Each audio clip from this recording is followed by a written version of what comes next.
Welcome to the Mindblowers Podcast, where we spotlight the visionaries shaping our future. Today, we're joined by Steve Fambro, CEO of Aptera Motors, a company that's changing how we think about driving. Aptera's ultra-sleek, solar-powered car can generate up to 40 miles of range each day just from the sun.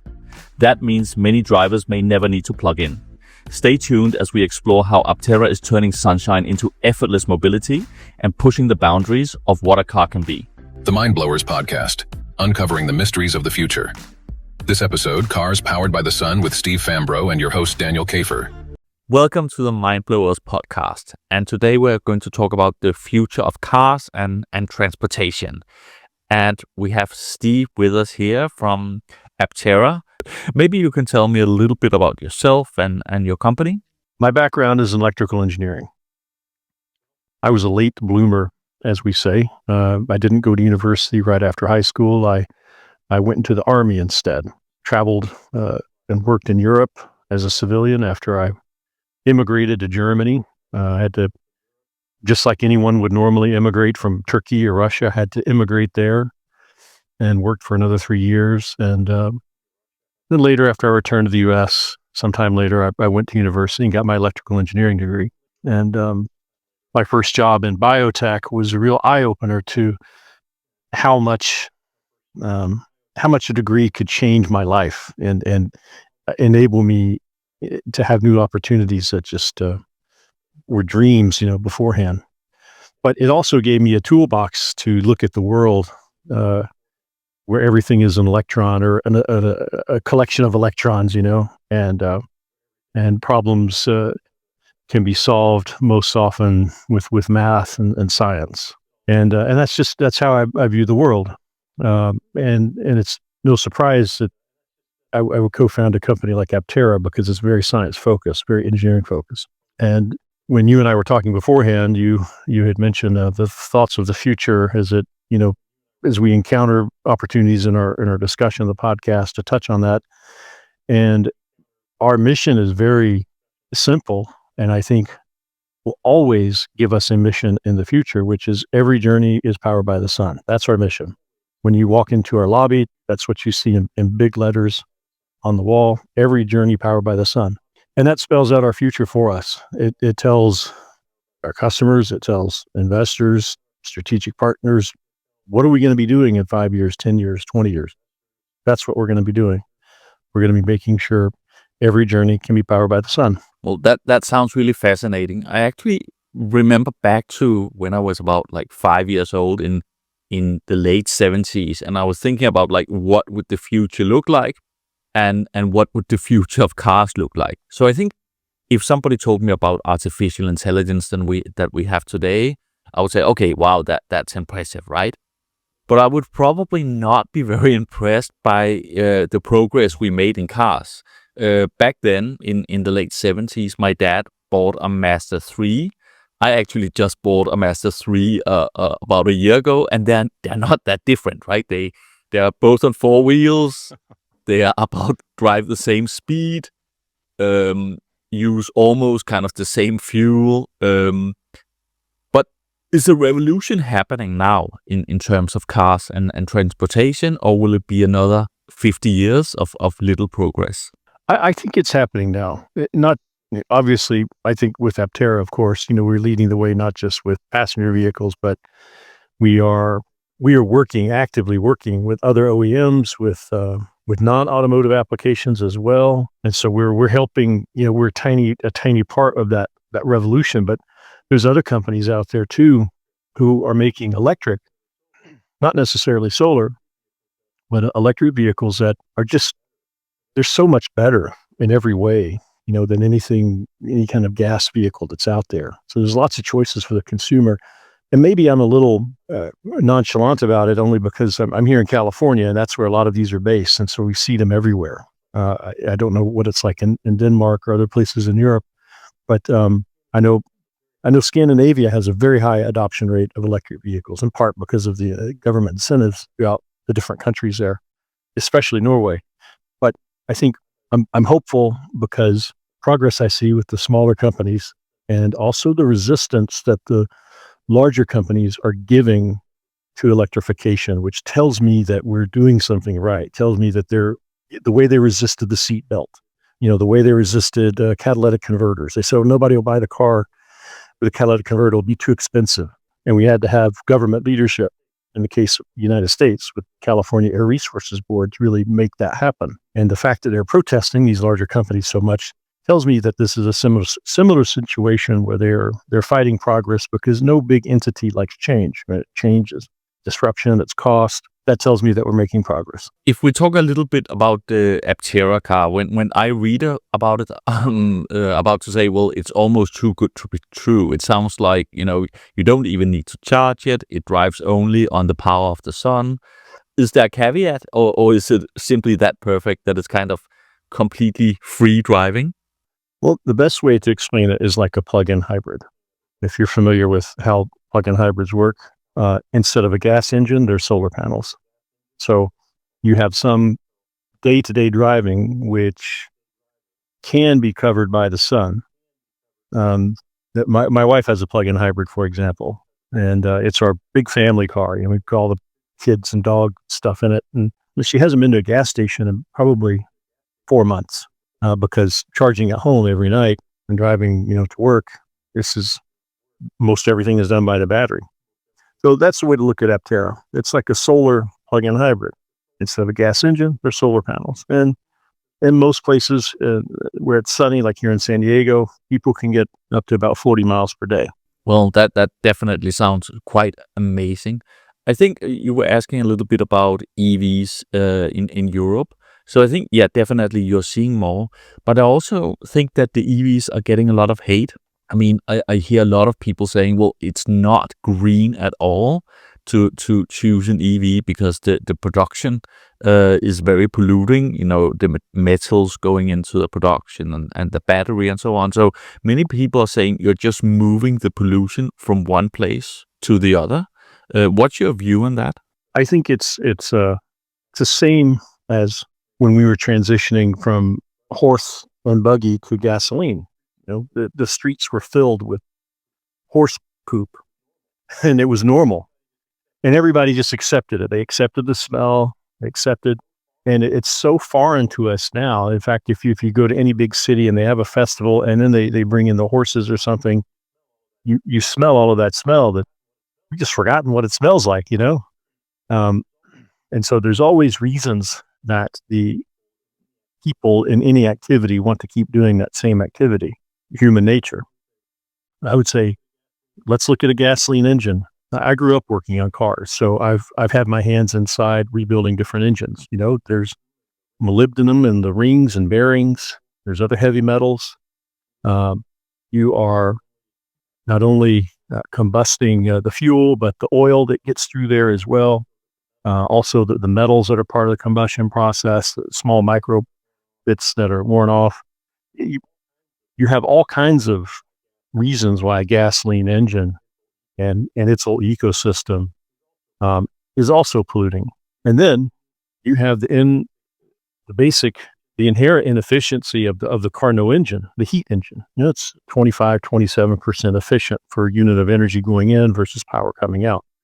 That's extremely wasteful, especially if you consider the cost of the environment to find a well, secure it, drill it, pump the oil out, refine it, to defend its free flow around the world with the world's biggest private army, corporate army, if you will, versus electric, where the conversion rate is just end to end is upwards of 80-90%, versus a freedom electric gives you of that electricity could come from a solar panel, it could come from a gasoline generator, even. It could come from all kinds of places, nuclear power, it doesn't care. And so I think this notion that we're just moving the pollution somewhere else, I think you're radically reducing the pollution, first of all. And I think, all politics is local. If I have a car that pollutes, that drive near my kid's school versus one that doesn't, that's what I want. I want my local air clean first. I want my local water clean first. And that's what electric gives everybody. Okay, that's a really interesting perspective. I'm just curious, do you think the whole world can transform kind of to electric vehicles? I'm thinking like, for example, like, can large trucks become electric? I mean, most of the really efficient electric cars I see, they're kind of smaller cars, and we are also in a world where a lot of places people love their trucks. Can they all become electric? I think one day. I think the battery technology is getting better and better by the day. And so that's what we have to remember. Whatever we look at in the marketplace now is just a snapshot, that there's stuff that companies are working on that may be 2 years old that is about to be introduced into the market that we just haven't seen yet. That's even better and better. I lease an electric vehicle now, but I went from one brand to another, and they have the same size battery pack, but the newer one is just more efficient, and it goes practically another 100 miles on the same battery pack, even though they're different brands. So efficiency at all levels, the batteries, of conversion, drivetrains are just getting better. And while electric may not be at the moment the best choice for some applications, it will be one day, and it'll be infinitely better. Like in aviation right now, electric aviation is kind of relegated to training, because the flights can only be 30 minutes, 40 minutes max, because you can only pack so much battery power on the airplane. And then it can't be a regular airplane. It has to be a super efficient airplane, like the Pipistrel out of Slovenia, I believe. And now for a training organization, the cost factor drops almost by a factor of 10. You go from maybe $150 an hour to $15 or $20 an hour of cost. That's absolutely transformative for a business, for training new pilots, for all kinds of things. So we don't really, when we talk about range and other things about EV or maybe perceived trade-offs, we don't necessarily talk about also the comparative savings. I don't know what the energy prices, let's say you're paying for, are in Denmark per kilowatt hour, but in the United States, an average EV driver will go from spending, let's say, $2,000 to $4,000 a year in gasoline to hundreds of dollars a year, a few $100s a year in electricity. It's a factor of 10 lower operating costs. Maintenance. First maintenance is mostly just changing the tires, because the brakes don't wear out because of regen. So, but that also gets into some of the problems and resistance to adaptation. If I could elaborate, if you look at a car dealer model, the car dealer makes money, at least in the United States, on after sales service. Gasoline cars require service at specific intervals, and fluids, filters, things like this. This is a revenue stream for the dealership, and it's important to keep that dealership alive. But there is no such revenue stream with electric vehicles. There's really nothing to maintain other than tires. And so that whole distribution model has to be rethought for it to be viable. And so dealers, who are a very powerful lobbying group in the United States, of course, are hesitant about electric vehicle sales, because it means they have no further revenue stream. Okay, so do you also have lobbyists like from the oil industry? You think that are promoting the more traditional cars in favor of the EV? We work with a lobbyist in Washington, and I've got a glimpse into the kinds of things that happen there, and I have absolutely no doubt that oil lobbyists do all kinds of things to try and change the mind of legislators about electric vehicles, electrification in general. And don't get me wrong, oil is a great material, right? Our vehicle is made from carbon fiber and resins that come from oil. All we're saying is let's turn it into transformative products like that. Let's not burn it. It's much better for the environment. But absolutely, auto industry and the oil lobby, I think both conspire to create fear, uncertainty, and doubt in the marketplace. They sponsor articles about maybe the slow adoption, or they say, oh, EV sales are crashing. What they mean is the rate of growth, and instead of like this, was maybe like this. But it's still a high rate of growth. It's the fastest growing automotive segment, I think, around the world, especially in California and China, and those places in Europe that we mentioned. So I think, again, it's perfectly understandable. Those industries resist change, and they are going to do everything they can to slow down the change, to make it more comfortable for them. Do you see a limit in the terms of scaling in the production of EVs? I'm thinking about certain metals. It could be copper or other metals used for example, the battery that may become in too short supply if the whole world decides to transition to electric vehicles.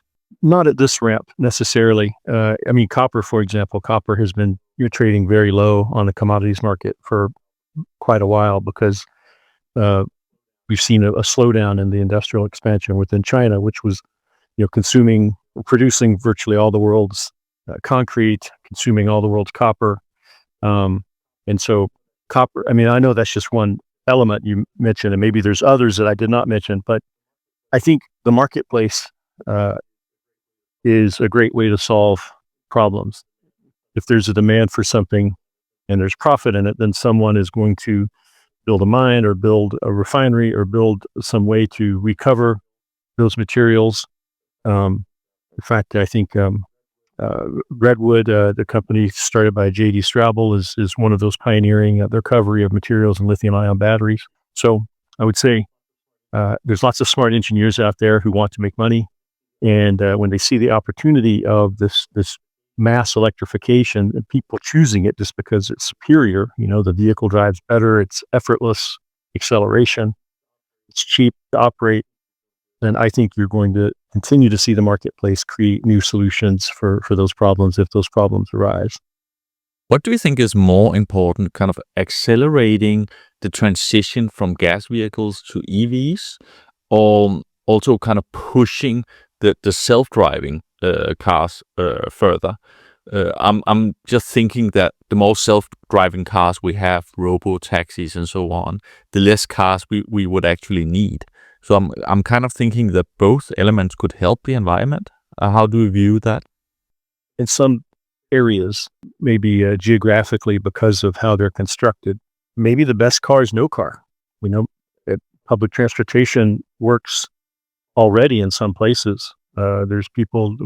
When I lived in Germany, I took the S14, to Mainz every day from the airport. I rode my bike to the airport to get to the train because it was just easier than trying to drive and park and the cost of owning a car there. So I think that problem, people already self-select for those things that are more efficient for their life. And having an electric car, everybody having an electric car in some places just doesn't make sense, like Singapore or the high density countries. But in terms of self-driving, I've seen some of the best tech, supposedly even level 5, with that doesn't have sort of third-party intervention. There's no one in a control room monitoring it, and there's a couple of challenges with it that I don't see. I wouldn't say any technology isn't possible. I would just say I don't know. I don't see the horizon. I don't know when it's going to be available soon enough to make a difference in terms of car ownership and that kind of thing. I think it would, how would it compare? Would self-driving compared to, let's say, a network of Uber or taxis? It would just mean slightly lower operating costs for the operator, but the ability to hail, get a vehicle and go somewhere, I don't know that would be any better or faster than what's being done, let's say, with Uber or a taxi app on your phone now, other than the fact that it would be cheaper and maybe that means it would have more access. But there's no evidence I've seen that lowering the cost of something also translates into lowering the price to the consumer. A box of Band-Aids cost $5 now from China, but it cost $5 back when it was made in the United States with a higher cost. So I'm very bullish on the self-driving automation. I mean, we use Comma as a level 2 solution in our vehicle, which is fantastic. And I've used autopilots in airplanes before, and I feel like those are much easier use cases for a system to navigate than the almost infinitely configurable use cases that you have to have for full autonomy driving around a city. People are doing it. There's those that believe that LiDAR is a part of it. There's those that believe it can all be done with cameras. I'm not deep enough in that technology to to know which one is going to win. So I'm perfectly happy as a consumer with level 2 and being able to drive long trips without having to really interact with the vehicle. But in terms of around the city and how it would impact the citizens there and the environment there, I wouldn't see it moving the needle no more than the current Uber network or taxi network is there. That's my personal opinion. Do you see the price of car usage and car ownership going down in the future? What I'm thinking is, if you look at, for example, the costs of some of the basics, then people spend much less of their salaries today on food and on clothes than they did, let's say, 50 years ago. But it seems like the transportation cost has not really dropped very quickly, just as the housing cost has not dropped. Do you vision a future where it's much easier and cheaper to transport yourself around in the world? Well, the answer is I think it depends. Here's what I mean by that. When I'm talking to other folks from outside the United States, when we talk about the United States in terms of economy or crime or quality of life, it's very easy to just think USA, and there's a big country and everything is the same. But really, each state has a difference that is similar to the difference in countries in Europe. You know, if I take you to Palo Alto or here in Carlsbad, and then I maybe take you to Meridian, Mississippi, it would be, like going from maybe Stockholm to some town outside Bucharest. It would just be completely different worlds. And so there are parts in at least the United States where people are perfectly comfortable driving the same car for 20 years and maintaining it. And maybe that's one of the best solutions. It depends on that person, I suppose. But I don't know. And people that can afford it, rather, I guess, people that can afford it treat a car a bit like an avatar. They want something, they want the latest, whatever that is, what they are trying to emote about themselves and emote maybe what they feel is important or what they want other people to see them think is important. So for those people, I think they're prepared to pay whatever portion of their income is necessary to do that, part of their vanity. Cars, I think for what they do, like per passenger mile, they are getting more and more expensive, especially in the West, because of all the other, the labor cost and the vestigial cost of the pensions and things like that. At some point, people just stop buying them. And you're kind of seeing a little bit of that now with cars that are on the lots in the United States. Not all cars, but some cars. And people are saying, no, I don't want to buy a $60,000 sedan to drive to work in, anymore. So my answer is, that rambling answer is, I think it really depends on the sort of micro economy that you're looking at. In Southern California here, people will pay whatever they can pay to emote what they want the world to see them as. But in other parts of the United States, they would rather drive the same car for 20 years. If we looked at California then in let's say 2045, so about 20 years from now, what do you think the mix would be like in terms of gas vehicles, in terms of robo-taxis, normal EVs, and then EVs with a technology more like Aptera's, where they actually only are more or less powered by the sun. So try to give me your vision here of the future of California. So about 20 years from now, I suppose, 2045, I think it's going to be similar to like maybe the transition in the past 30 years of muscle cars and hot rods. A lot of people drove them in the 80s when I was growing up. I had one. Now they're kind of relegated to car shows for all kinds of reasons. Younger kids just don't like the smell of gasoline without a catalytic converter. They don't grow up. They don't have a automotive shop in high school anymore, most places. So they don't grow up with this activity of working on cars. And the cars are so complex now that the average, what we call the shade tree mechanic, can't really do a lot to it other than change the brakes or something. So you've seen an entire kind of car really just be reduced to car shows or exclusive things that are parked in the garage. I think that's going to happen with gasoline cars. The really cool ones are going to be preserved and kept for car shows, kept for individual owners. But I would say an overwhelming majority of the day-to-day miles will just be done with electric because you're already seeing that trend. Every year on year, you're having more and more. In terms of the self-driving, I know Zoox, the company in San Francisco, we have a common strategic partner, and so I'm peripherally aware of their mission and what they're doing. They're also operating in Las Vegas.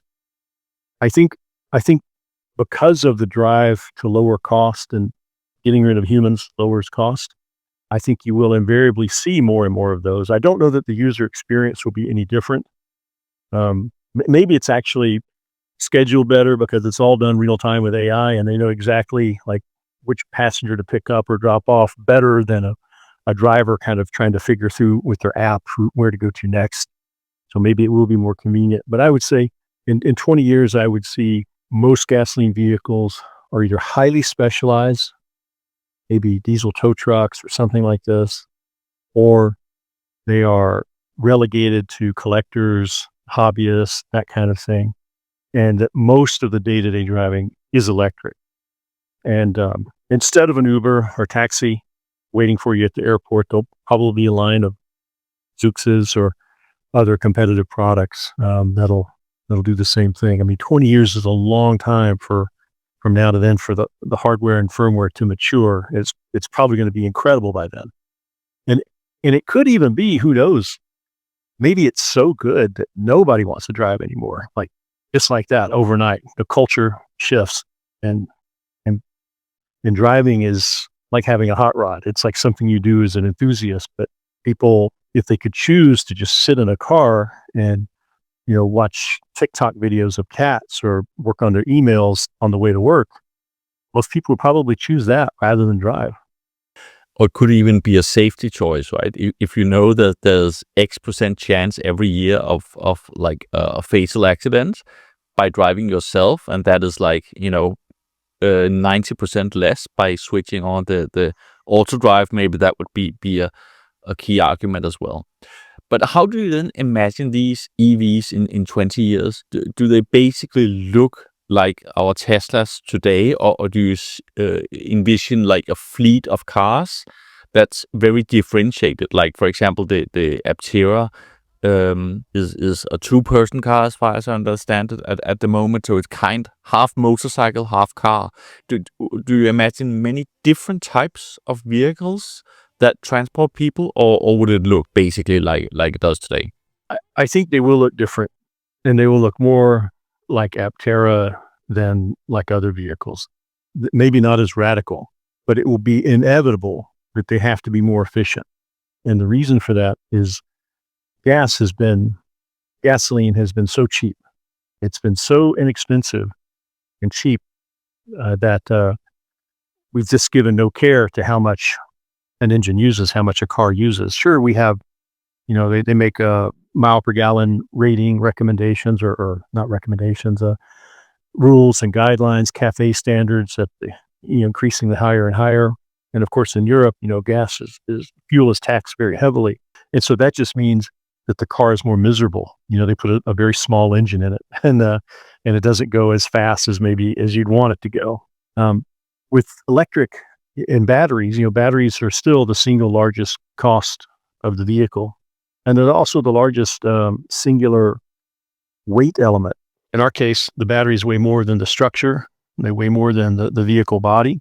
And so if batteries continue to be the precious element, the market is going to demand that you get every mile possible out of that pack and not give up 1 mile for styling or 1 mile for looks.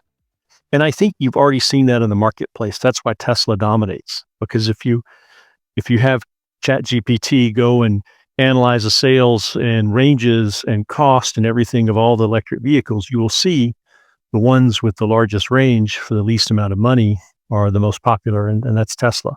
So people have been selecting on efficiency without really knowing it, because up until Aptera, Tesla was one of the most efficient vehicles on the market. So, do you think we'll still see vehicles like the Cybertruck or trucks in general, or do you think that's going away because it's simply not efficient?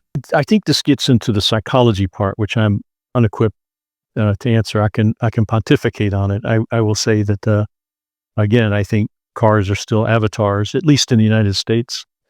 There's, we know people around here that drive trucks that the bed inside is surgically clean. They've never put anything in there, any wood or gravel, but it is part of an aura or an image that they want to portray. And for some people, there's utility in it. They do use it. They tow boats and things like that. I just think that will be of less and less demand, especially if fuel prices go up or the incentives for electric are even better. You're just going to see it's just going to cost more and more to operate that. And you'll still have them, but maybe fewer and fewer people will have them. They won't be the commuter vehicle, maybe like you see now, just because it won't make any financial sense. If gas were free, then none of us would be talking about any of this, right? People would probably just be driving whatever gasoline vehicle they wanted, especially if there was no environmental consequence. Then they would be doing that for sure.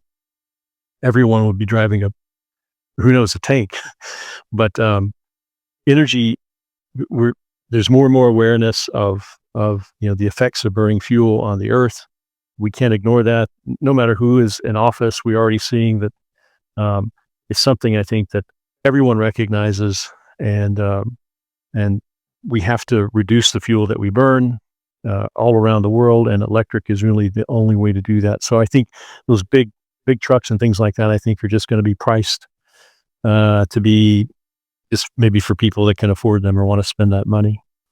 Do you think we'll see more variety in the way, for example, let's say you want to be picked up at the airport and like there's a group of people of 8 and they would have an option to be seated 8 people in one large electric van, and then another person, like let's say it's a single person, would get into something much more similar to the Aptera. Do you think we'll see that? I mean, today I've been seeing single persons going into 8-person vans for the trip and vice versa.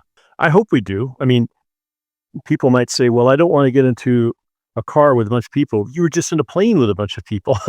So how is that any different, And I think rather than imagine like you get 8 strangers into a car and you're trying to figure out where to go and, well, who's on the way? Who am I going to have to wait longer? That kind of thing.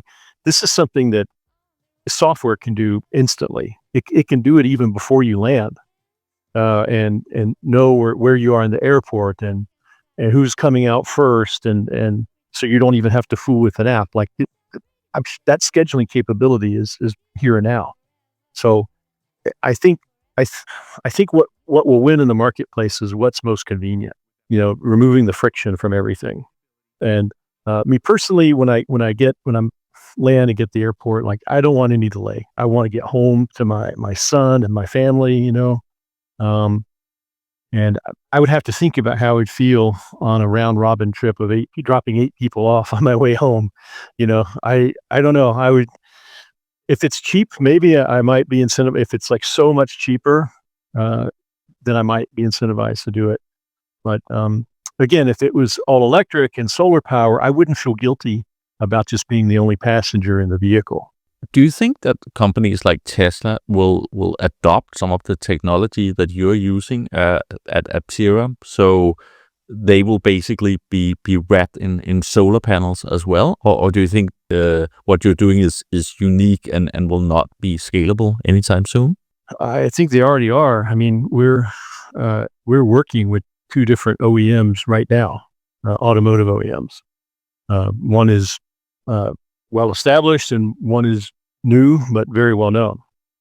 And in both applications, not all their vehicles, but some of their vehicles, we really move the needle.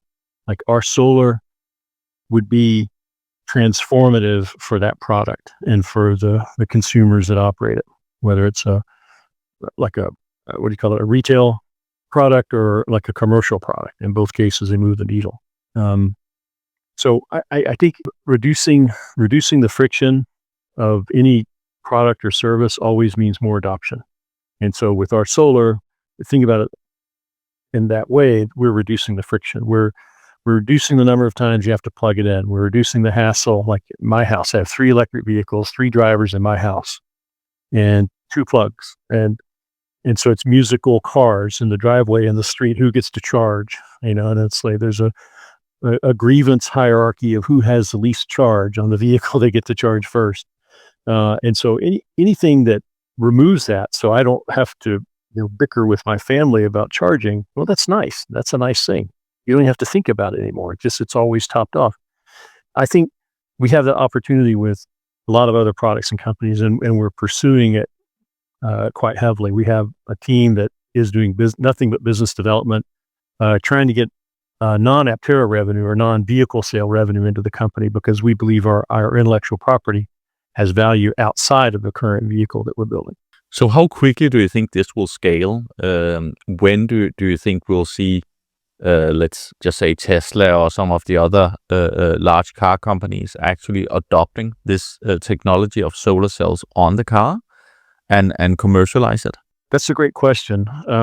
Would it be within a year? Probably not a year. But I think anything at any large company, takes longer than it does at a startup. We're a small company. We make decisions very fast. And if it's a wrong one, we can quickly go back and change and adapt. Bigger companies, larger public companies, they have different governance and different ways of going about their business that we have to work within. So we're really working at their speed. So I can't say, but I can say that the conversations, they're not just conversations. We're hopefully, maybe we'll have something to announce publicly in a couple of months. Okay, but we are not talking decades. We're talking less, if I understand you correctly. Yeah, definitely not decades. A few years at most, I think. And that wraps up part 1 of our conversation with Steve Fambro, the CEO of Aptera. Hearing about the possibilities in solar-powered vehicles and the broader landscape of automotive innovation is truly inspiring. It's almost hard to believe that the cars of tomorrow will be able to run almost entirely on the sun's energy. Yet Aptera's technology is setting the stage for that reality.